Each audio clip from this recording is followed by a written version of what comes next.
रात के 11 बज चुके थे। बाहर हल्की बारिश हो रही थी।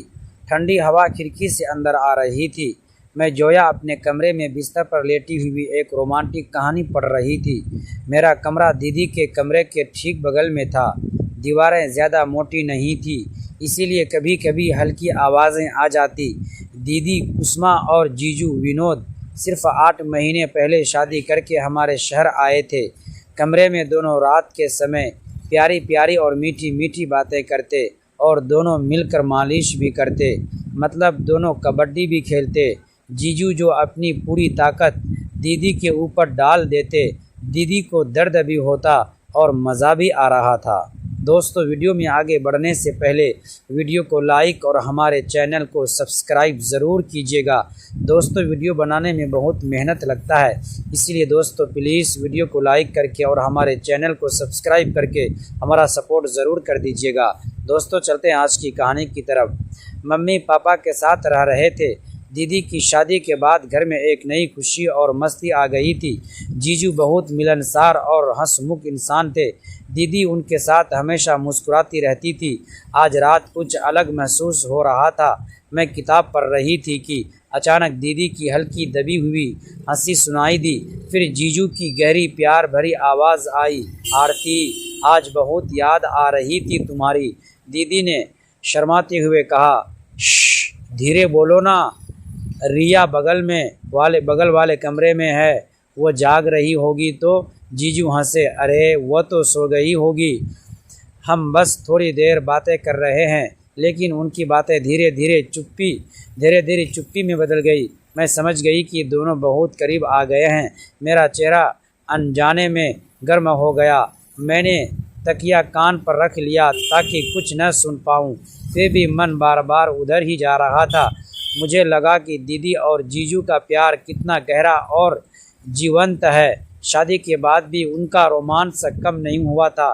मैं सोच रही थी, ये लोग सच में मेरे बगल वाले कमरे में और मैं यहाँ जाग रही हूँ। शर्म से मेरे गाल लाल हो गए।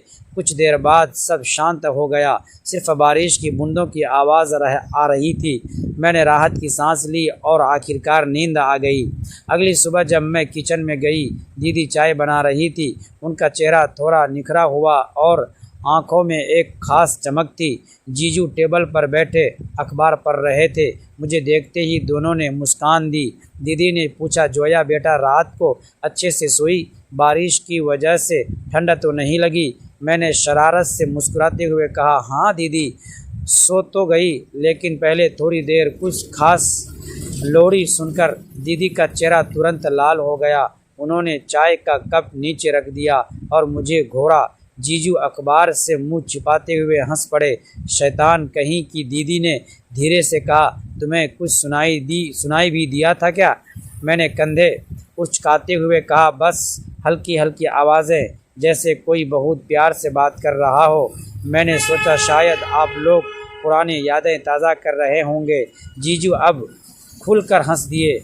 उन्होंने कहा, अरे जोया, तुम बड़ी हो रही हो, लेकिन अगली बार हम दरवाज़ा अच्छे से बंद कर लेंगे। दीदी ने जीजू को कोहनी मारी और बोली, तुम भी यार, रिया के सामने ऐसी बातें। मैंने हंसते हुए कहा, अरे दीदी, शर्माने की क्या बात है? मैं जानती हूँ कि पति पत्नी के बीच प्यार होता है, बस अगली बार थोड़ा और सावधानी से। मैं बिस्तर पर लेटा हुआ था, लेकिन नींद मेरी आंखों से कोसों दूर था।